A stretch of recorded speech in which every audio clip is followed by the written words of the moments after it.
Hello friends, welcome back to social lunch box Tamil channel. இன்றைக்கி இந்த வீடியோவில் ஸ்வீட் பருப்பு போலி தான் பார்க்க போகிறோம். வாங்க வீடியோக்குள்ளே போகலாம். அதுக்கு ஃபர்ஸ்ட்டு ஒரு பவுலில் ஒரு அரை கப் அளவுக்கு மைதா மாவை எடுத்திருக்கேன். இது கூட ஒரு பிஞ்ச் அளவுக்கு சால்ட்டு போட்டுக்கணும். சால்ட் நிறைய சேர்க்கக்கூடாது, ஒரு பிஞ்ச் மட்டும் போட்டால் போதும். அப்புறம் கலருக்காக மஞ்சத்தூள் வந்து ஆப்ஷனல் தான், உங்களுக்கு வேணும்னா போட்டுக்கலாம், வேண்டானா விட்டுடலாம். இது வந்து கலருக்காக தான் நான் போட்டிருக்கேன். அப்புறம் கொஞ்சோண்டு தண்ணி ஊற்றி நல்லா பிசைஞ்சு எடுத்துக்கணும். தண்ணி முதல்ல நிறைய ஊற்றிடக்கூடாது, கொஞ்சம் கொஞ்சமாக தான் போட்டு பிசையணும். இது வந்து மாவு நல்லா கையில் ஒட்டிட்டு தான் வரும், பரவாயில்ல, நல்லா பிசைஞ்சு விட்டுக்கோங்க. இப்போ நான் காட்டுற இந்த அளவு பார்த்தீங்கன்னா 6லேருந்து 7 போலி அளவுக்கு தாராளமாக செய்யலாம். கொஞ்சம் திக்காக இருந்துச்சுன்னா நம்ம தண்ணி இன்னும் கொஞ்சமும் கூட சேர்த்து ஆட் பண்ணிக்கலாம். பாருங்கள், இந்த மாதிரி தான் மாவு வந்து நல்லா சாஃப்டாக வரும். இந்த மாதிரி நல்லா பிசைஞ்சு எடுத்துக்கணும். முதல்ல பார்த்திங்கன்னா நம்ம தண்ணி ஊற்றி பிசையும் போது இந்த மாதிரி கையில் ஒட்டும். நல்லா சாஃப்டாக பிசைஞ்சதுக்கு அப்புறமா எண்ணெயை ஊற்றிக்கணும். இது வந்து எண்ணெய் ஊற்றினா நல்லா ஊறி வரும்போது மாவு நல்லா சாஃப்டாக வரும், நம்ம சாப்பிடும் போது நல்லா சாஃப்டாக இருக்கும். ஸோ எண்ணெய் வந்து இந்த மாவு எல்லாம் கொஞ்சம் நல்லா முழுகிற அளவுக்கு ஊற்றணும். முழுகிற அளவுக்குன்னா நிறைய எண்ணெய் ஊற்றக்கூடாது. எண்ணெய் வந்து சுற்றி நம்மளுக்கு தெரியணும். நம்ம இந்த மாதிரி பிசைஞ்சு விட்டதுக்கு அப்புறமும் சுற்றி அந்த எண்ணெய் இருக்கிறது நம்மளுக்கு தெரியணும். அப்போ தான் வந்து நல்லா சாஃப்டாக ஊறி வரும். இந்த மாதிரி நல்லா பிசைஞ்சு இந்த மாதிரி பண்ணி விட்டுக்கோங்க. இப்போ நான் பிசையும் போதே உங்களுக்கு தெரியும் பாருங்கள், இது வந்து ஒட்டிட்டு வராது. இது நான் முதல்ல தண்ணியில் ஓட்டும் போது கையில் ஒட்டியிருந்த மாவு தான் அந்த கையில் இருக்கிறது. ஸோ எண்ணெய் போட்டதுக்கப்புறம் அந்த மாதிரி ஒட்டாது நம்மளுக்கு. நான் 2 கையும் வச்சு நான் காமிக்கிறேன் பாருங்கள். பாருங்கள், இந்த மாதிரி தான் இருக்கும், ஒட்டவே ஒட்டாது, நல்லா சாஃப்டாக இருக்கும் மாவு. இது வந்து ஒரு 2லேருந்து ஒரு 3 மணி நேரம் நல்லா ஊற விட்டுருங்க. இப்போ நல்லா பிசைஞ்சாச்சு, தட்டு போட்டு நல்லா ஒரு 2லேருந்து 3 மணி நேரம் நல்லா ஊற விட்டுருங்க. அப்போ தான் நல்லா ஊறி வரும். அடுத்தது நம்ம உள்ளே வைக்கிறதுக்கான ஸ்டஃபிங்கை பண்ணிவிடுவோம். இப்போ ஒரு பவுலில் நான் 1/4 கப் அளவுக்கு கடலை பருப்பு எடுத்திருக்கேன். இதை வந்து ஒரு அரை கப் அளவுக்கு தண்ணி ஊற்றி நல்லா ஊற விட்டு எடுத்துக்கலாம். இது வந்து நம்ம ஊற வச்சு பண்ணலாம், ஊற வைக்காமல் கூட நம்ம அப்படியே குக்கரில் விசில் விட்டுக்கலாம். ஆனால் நான் வந்து ஒரு அரை மணி நேரத்துக்கு நல்லா ஊற விட்டு எடுத்திருக்கேன். இப்போ இதை ஒரு குக்கரில் மாற்றிக்கலாம். குக்கரில் எல்லா பருப்பும் சேர்த்ததுக்கப்புறம் ஒரு அரை கப் அளவுக்கு மட்டும் தண்ணியை ஊற்றி நம்ம விசில் விட்டுக்கலாம். ஊற வைக்கல அப்படின்னா ஒரு கப் அளவுக்கு எக்ஸ்ட்ரா ஒரு அரை கப்பு தண்ணி ஊற்றி நல்லா விசில் விட்டு எடுத்துக்கோங்க. இப்போ நான் ஒரு அரை மணி நேரம் நான் ஊற வச்சதுனால ஒரு 3லேருந்து 4 விசில் மட்டும் அரை கப் தண்ணி ஊற்றி நான் விட்டு எடுத்துக்கிறேன்.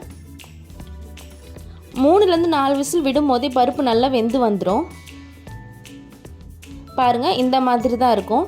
இப்போ நம்ம இந்த வேக வச்ச பருப்பை ஒரு மிக்ஸி ஜாரில் மாற்றிக்கலாம்.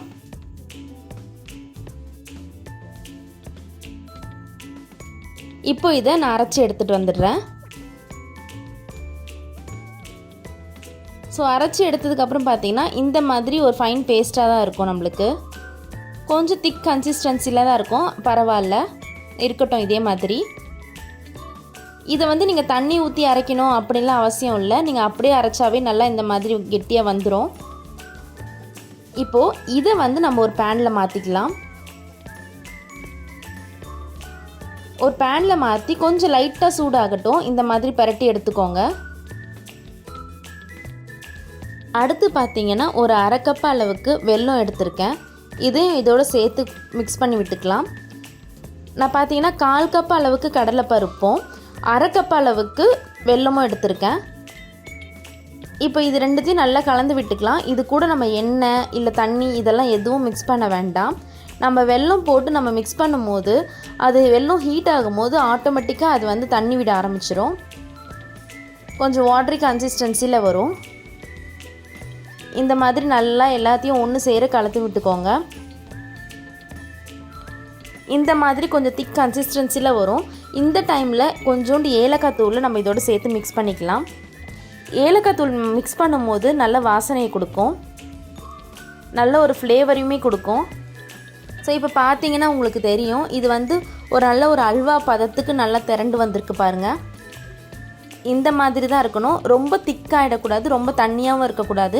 ஏன்னா நம்ம அடுப்பு ஆஃப் பண்ணதுக்கப்புறம் இது வந்து சூடு ஆற ஆற இன்னும் நல்லா கெட்டியாக ஆரம்பிச்சிடும். அதனால் ஒரு மாதிரி கொஞ்சம் தளத்தளன்னு இருக்கும்போதே நம்ம ஆஃப் பண்ணிடலாம்.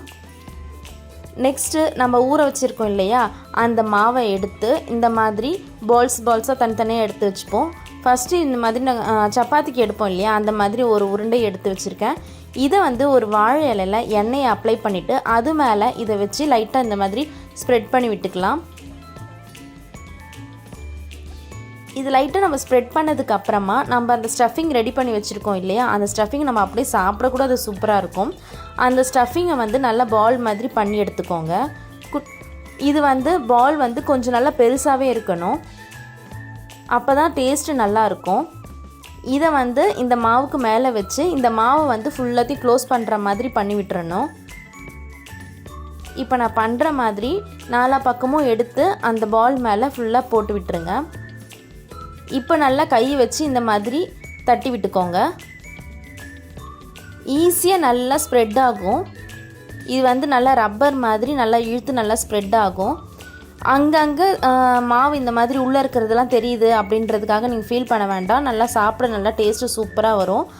ஸோ வெளியில் இருக்க மாவு இந்த மாதிரி கிழிஞ்சிடுச்சு, உள்ளே இருக்கிறது எல்லாமே வெளியில் வருது அப்படின்லாம் ஃபீல் பண்ணாதீங்க, நல்லாவே இருக்கும். இதே மாதிரி தட்டி விட்டுக்கோங்க. நான் வந்து இலையோடவே அப்படி போட்டிருக்கேன். நம்ம இலையிலேருந்து எடுக்கும் போது என்ன ஆகும்னா, இது வந்து ரப்பர் மாதிரி அப்படியே இழுத்துட்டு வரும் பாருங்கள். ஆல்ரெடி நான் இலையோடு போடும்போதே இந்த மாதிரி ஷேப்பில் தான் வந்திருக்கு, ஷேப் கரெக்டாக வரலை. ஸோ இதை வந்து போட்டு ஒரு 2-3 வாட்டி நீங்கள் நல்லா திருப்பி எடுத்திங்கன்னா சூப்பரான ஸ்வீட் பருப்பு போலி ரெடி ஆகிடும். ஸோ நீங்களும் உங்கள் வீட்டில் இதை செஞ்சு பார்த்துட்டு எப்படி இருக்குது அப்படின்றத எனக்கு கமெண்ட்டில் மறக்காமல் சொல்லுங்கள். நெக்ஸ்ட் வீடியோவில் பார்ப்போம். Bye bye.